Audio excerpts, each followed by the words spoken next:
fond force Covid bi daa mel ni egsi na.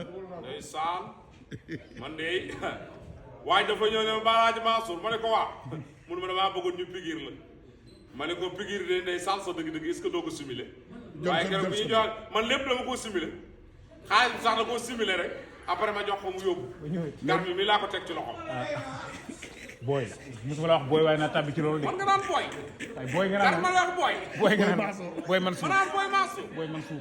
dëkk bi daal jaxasoo lii c'est très grave. comme jaxasoo bu turu fu ne soble def affaire la esthétique booy. réew mi toj na. réew mi toj na de. bu ñu bay convoqué bay convoqué géwél. géwél da nga daan yëgal xew. wallaay ndeysaan wallaay géwél boo xam ne convoqué. yow nag sa dégg naa sa gàmmu peex gi passé ci fond force Covid bi nga ko financé. non man taalibe sëñ Bamba laa mosuma wax ne géwél ak buur laa man géwél ak sëñ Bamba laa. géwél sa jàmm. waaw yoon wi mu jël. baaxul de Alaaji Sonko ku koy digal da koy nax na teg lii ci suuf. na bàyyi boo géwél convoqué dina convoqué daal dëgg bu convoqué ku warut a convoqué. waaw loolu dëgg la. loolu na ko bàyyi ci suuf mbay. Mansour daal xam naa ni moo nekkoon le président des communicateurs traditionnels Abdoulaye Mame Fama nekkoon son secrétaire général.